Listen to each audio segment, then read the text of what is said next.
Hola, ¿qué tal? Los saludo con mucho gusto. Este es el primer programa Diálogos desde la Frontera de este 2026. Nos honra con su presencia una doctora que durante toda su vida se ha dedicado al tema de salud. ¿Cómo está la salud de los migrantes en estos momentos, en este momento conflictivo de la relación México-Estados Unidos? ¿Cómo lo ve ella con toda una trayectoria de casi 30 años en la investigación? Hoy agradecemos la presencia en Diálogos desde la Frontera de la doctora Gudelia Rangel. Acompáñenos.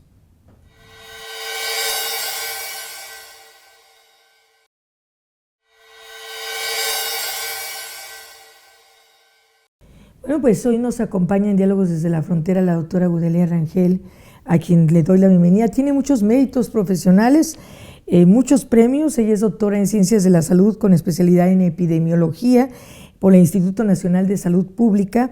Es fue profesora e investigadora del Colegio de la Frontera Norte, está iniciando su periodo de jubilación y estuvo adscrita al Departamento de Estudios de Población.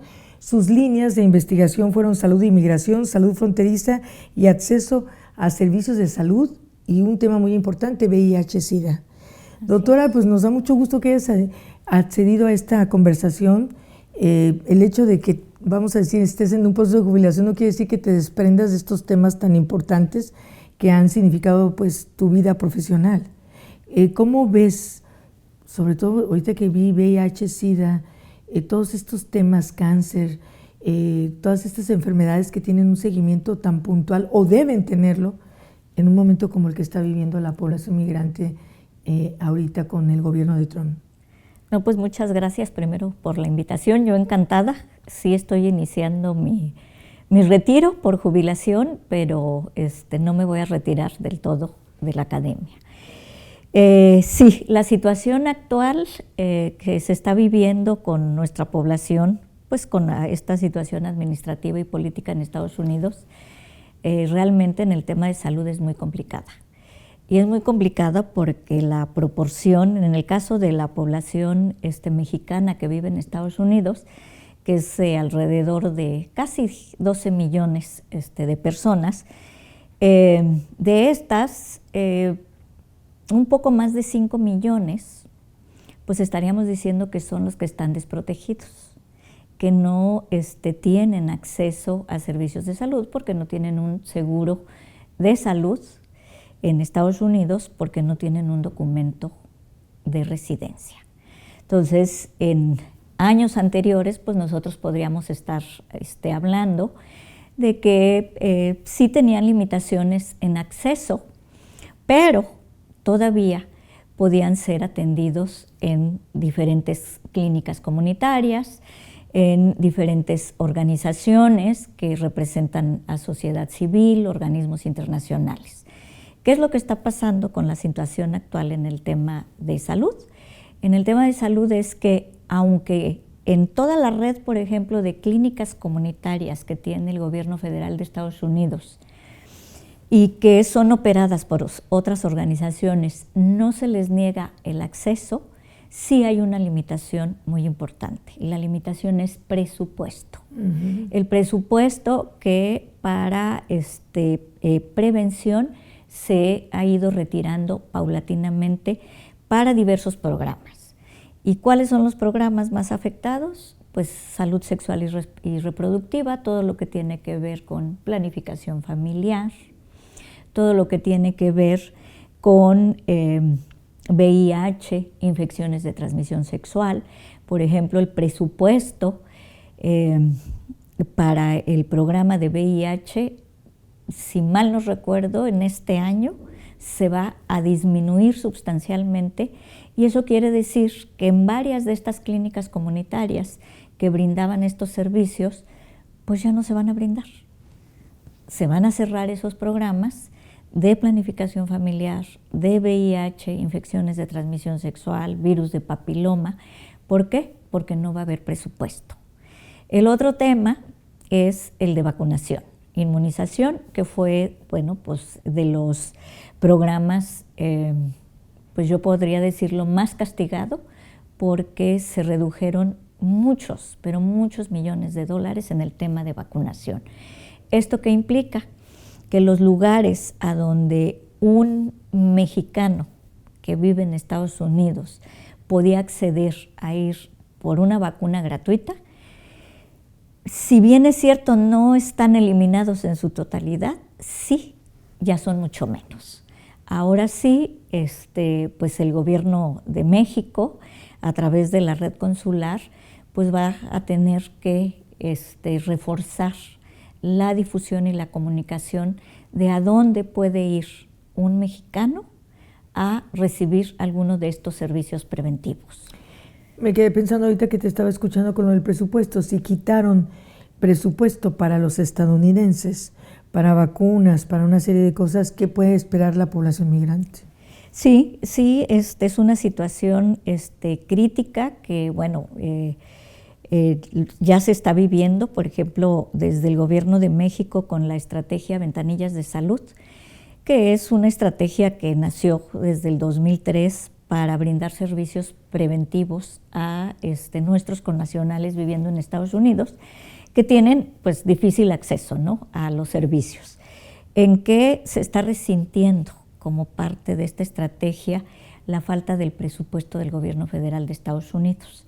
Es que la estrategia Ventanillas de Salud brinda sus servicios preventivos gracias al apoyo de aliados estratégicos, que son una inmensidad de organizaciones, universidades, hospitales, que se han visto afectadas. Ya no están apoyando o ya no pueden apoyar de la misma manera la estrategia Ventanillas de Salud porque les redujeron el presupuesto. Ya no están recibiendo o no están recibiendo presupuesto del gobierno federal de Estados Unidos, o ese presupuesto ya se vio muy disminuido. Entonces, el apoyo en especie, con recurso humano, con insumos para que esta estrategia de Ventanillas de Salud pudiera brindar servicios preventivos, también ya se vio disminuido. Y estamos hablando de temas preventivos desde cáncer, crónico-degenerativas, toda la parte de infecciosas, enfermedades infecciosas. No nada más son unos, son todos, unos más que otros en cuestión presupuestal, pero finalmente, bueno, el acceso ahora es mucho más difícil y más limitado. Y de ahí la cultura, ¿no?, el poder difundir y contribuir desde los diferentes actores a hacer difusión de esta cultura del autocuidado y también de que estos connacionales puedan recibir información que esté culturalmente adaptada para ellos viviendo en otro país. Ay, doctora, qué tema tan delicado, porque bueno, las repercusiones de todas estas cosas que están pasando se van a dar quizás a corto, pero mucho más a mediano plazo. Así es. ¿Verdad? Entonces, vamos a hacer una pausa y regresamos en esta conversación con nuestra invitada hoy en Diálogos desde la Frontera.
Bueno, siguiendo en esta conversación con la doctora Gudelia Rangel, me pregunto cómo sintetizar en esto que es un ejercicio que a veces es muy injusto, tantos años de trabajo.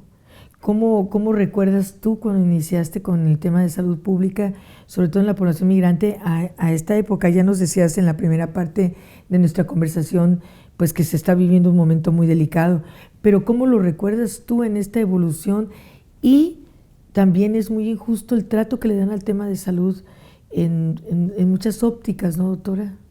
Sí, pues mira, mi recuerdo, yo estaba muy jovencita y empecé a participar desde abajo, como una entrevistadora en las encuestas nacionales de salud, que iban dirigidas pues a toda la población, entre ellas la población migrante.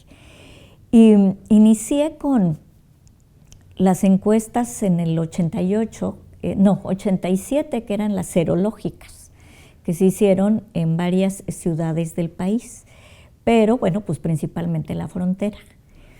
Y en 1988, eso es en el tema de VIH, pues 88, perdón, en 1986, con los primeros casos de VIH que se presentaron, que fue en Baja California, en el 83, pues en el 86 se hacen estas encuestas serológicas para medir factores de riesgo, saber qué estaba haciendo la población. No nada más eran trabajadoras sexuales y hombres que tienen sexo con otros hombres, eran los estudiantes universitarios, qué estaba haciendo la población general, ¿no?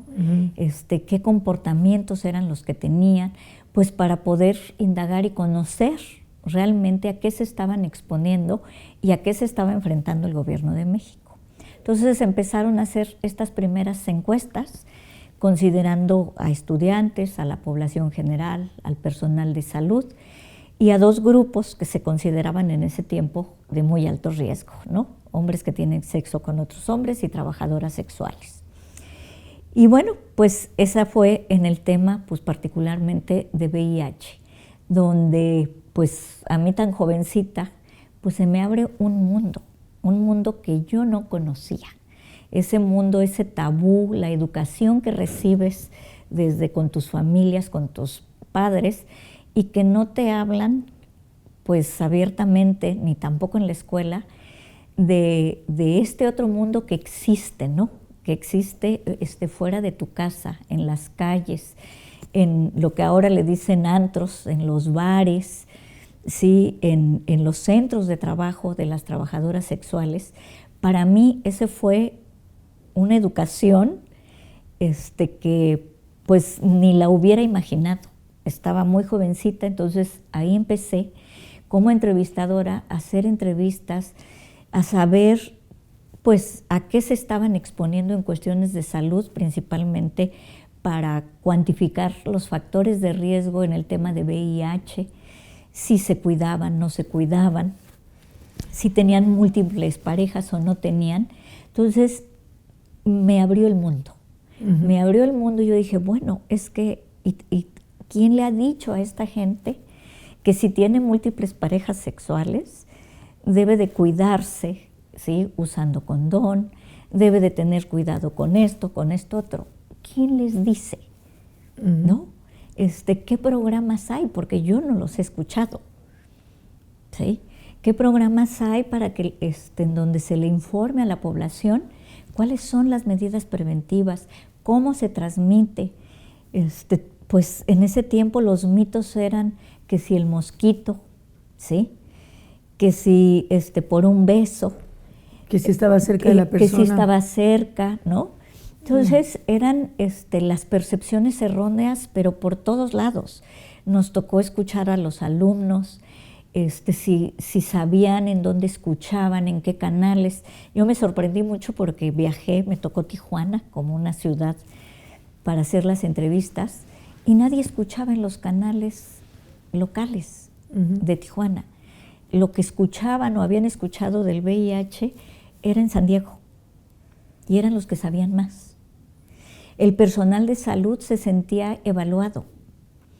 O sea, cómo nosotros les estábamos haciendo entrevistas sobre lo que sabían o no de la transmisión del VIH. Entonces, así empecé también en el tema, eso fue pues pues más o menos por los mismos años en planificación familiar, yendo a varios estados de la República en las encuestas nacionales de planificación familiar, en donde pues descubrí muchas cosas, desde todo lo que una mujer tiene que hacer y por lo que tiene que pasar porque ya no quería más hijos.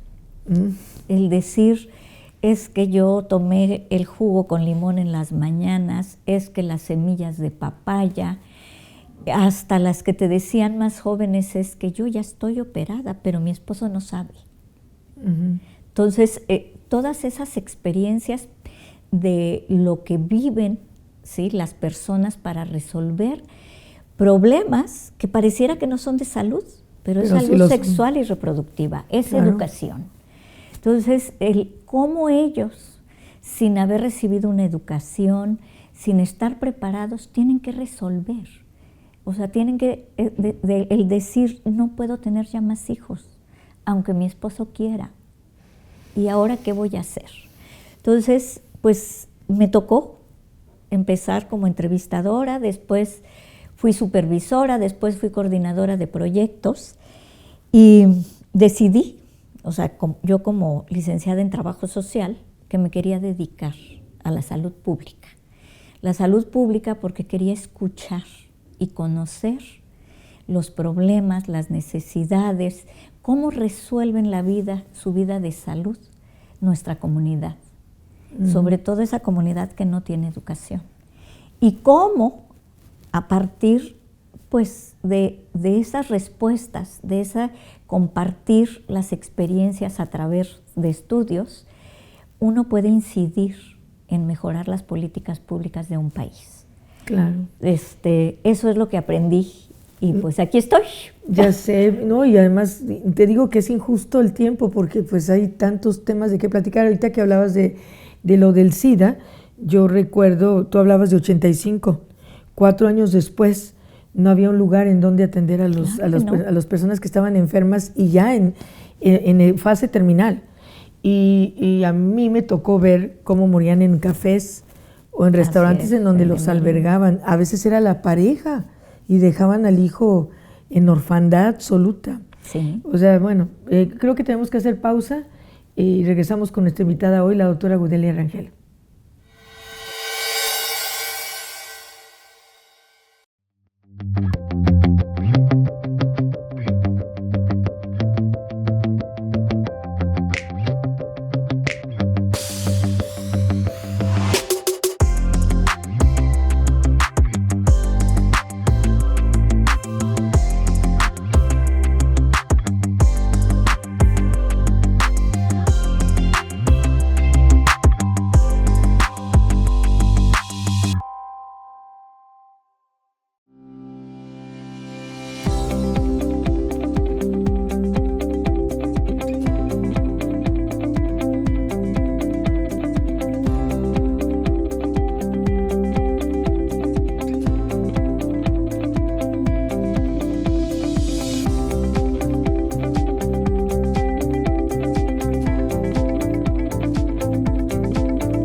Pues seguimos en esta interesante conversación que a mí me gustaría que se extendiera por varios programas porque es tanto lo que traes tú de información. Dime una cosa, como experta, como doctora en salud pública, ¿tú piensas que en este tiempo, con toda esta super tecnología, tenemos más cultura de salud? ¿Estamos más preparados, sabemos más de lo que es el tema de salud pública? ¿O cómo lo verías tú? No, yo creo que no. Yo creo que tenemos un reto. Hemos avanzado muchísimo, la ciencia ha avanzado mucho y hemos avanzado en tecnología, hemos avanzado en medicamentos, pero yo siempre he dicho, ahí está la parte humana, la parte de educación. Y en esa parte creo que, bueno, pues desde este gobierno, desde el anterior, se ha impulsado mucho lo que es atención primaria a la salud, que es un concepto viejísimo, que viene desde Alma Ata. Y de los años del 79, después, bueno, se ha ido reforzando. Pero creo que la salud pública justo es la que tiene que ver con esta de mejorar la calidad de vida de las comunidades, de la población. Y esto pues tiene que ver con prevención. Y yo no creo que estemos preparados, al contrario, creo que tenemos un reto muy grande con todo lo que se difunde y se publica en redes sociales. Ahora viene la inteligencia artificial, y si no se conoce de los temas, si no hemos recibido una educación en salud, entonces no vamos a saber, la población no va a saber discriminar lo real de lo que es falso. De lo que es falso, claro. Entonces, en redes sociales, en temas de embarazo, en temas de enfermedades transmisibles, de cuidados de cáncer, de diferentes temas, bueno, pues hay infinidad de consejos y recomendaciones que desafortunadamente, lo tengo que decir, la gente lo aplica porque es a lo único que tiene acceso. Entonces creo que el reto para las instituciones de salud, las organizaciones de sociedad civil, porque yo digo que es una responsabilidad compartida, incluso de la academia, es efectivamente el que no debemos, ¿sí?, de dejar de informar, de dejar de educar, ¿sí?, y de hacer difusión de esta cultura del autocuidado. Creo que los resultados de investigaciones sociológicas, culturales, económicas, de población, deberían de permitir a las instituciones académicas el poder no nada más llegar a la publicación, sino llegar a poder traducir resultados de investigación que los tomadores de decisiones puedan implementar para incidir en las políticas. Sí, que ya no tengan en salud pública son muchos los factores que están involucrados en que una persona, por ejemplo, no se cuide. Es desde el económico, es el cultural, pero si nosotros, los que conocemos los temas, los que estamos preparados, contribuimos en hacer una buena difusión a través de los medios que tengamos, ¿sí?, que puede ser incluso de voz a voz, en medios de comunicación, desde donde estemos, contribuir en verdad con ese granito de arena a esta cultura de autocuidado, pero con información correcta de salud, de lo que es la salud pública. La salud pública es prevención, es incidir, cómo nosotros podemos contribuir en incidir en una buena política o en fortalecer estas políticas para la prevención de la salud y que no se llegue a las enfermedades que tenemos ahorita, que involucra gastos catastróficos que nadie puede pagar. Que nadie puede pagar, tú lo acabas de decir. Doctora, en Novedad del Tiempo, dime tus 3 focos rojos en este momento, cómo los ubicas y qué te faltó por hacer y qué vas a hacer ahora en este otro periodo de tu vida. Pues mira, no sé si 3 focos rojos, pero bueno, sí creo que tenemos que apostarle mucho a la prevención. Y bueno, para la prevención se ocupa recurso, también se ocupa voluntad.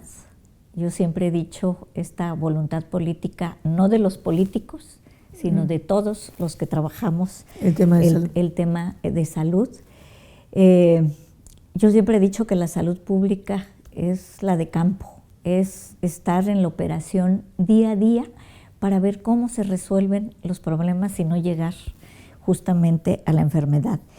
Y yo creo que es reconocer también un poquito más a la salud pública desde las otras áreas. El reconocer que la salud pública no es medicina, que la salud pública entra dentro del área de las ciencias sociales, ¿sí? Porque lo que hacemos, a lo que nos exponemos, no es una cuestión de salud, nos exponemos a diferentes riesgos, ¿sí? Por ejemplo, la exposición a un químico. Si no sabemos que eso me va a hacer daño, yo me voy a seguir exponiendo.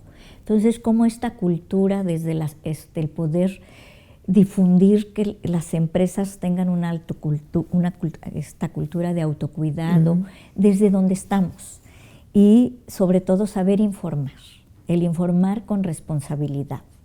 Creo que ese es un foco rojo que por ahí tenemos. ¿Y cómo hacerle para no hacer caso de todo lo que se publica en redes sociales? ¿Cómo le vamos a hacer? Creo que ese es un reto muy grande. ¿Qué voy a hacer yo? Bueno, no me voy a retirar totalmente. Creo que voy a poder saber utilizar más mi tiempo. Yo nunca pensé que iba a ser investigadora. Me decidí a ser investigadora por lo que viví, las experiencias que me contaron siendo yo una encuestadora. Y creo que todavía tengo mucho en qué contribuir, en informar, en educar, pero ya no la educación tan formal a nivel de posgrado, maestría y doctorado. No digo que me voy a retirar completamente, sino educar a la población. Creo que ese es algo de lo que voy a hacer. ¿Vas a apoyar ese tipo de programas? Quiero apoyar ese tipo de programas. Desde donde esté puedo seguir investigando, ser investigadora, a lo mejor ya no en una institución formal. Esta ha sido mi única institución, mi alma mater en investigación, a quien pues les reconozco y le agradezco muchísimo el crecimiento. Me voy muy contenta, me voy muy satisfecha, creo que hice lo que quería hacer, investigué en los temas que me apasionaron, pero no nada más investigué, creo que pude contribuir también en el fortalecimiento de algunas políticas que han sido reconocidas públicas en el tema de VIH en población migrante, con resultados de proyectos de investigación que dirigí. Se implementaron módulos de atención a la salud del migrante, por ejemplo. Entonces, me voy muy contenta. Creo que contribuí un poquito y ojalá y pueda seguir contribuyendo y colaborando, bueno, pues con esta institución, con otras instituciones, pero sí quiero dedicarme más a apoyar a organizaciones que trabajan con la comunidad. El poder yo contribuir con lo que sé, también orientando, educando, pues para mejorar la salud de nuestra población. Muchísimas gracias, doctora. Pues sí, muchísimas gracias a usted por su atención. Gracias a Óscar Ochoa, que hoy se multiplicó para hacer este programa, y a Fabián Ayala, que nos auxilió como siempre en todos los audios. Gracias, lo esperamos en el próximo Diálogos desde la Frontera.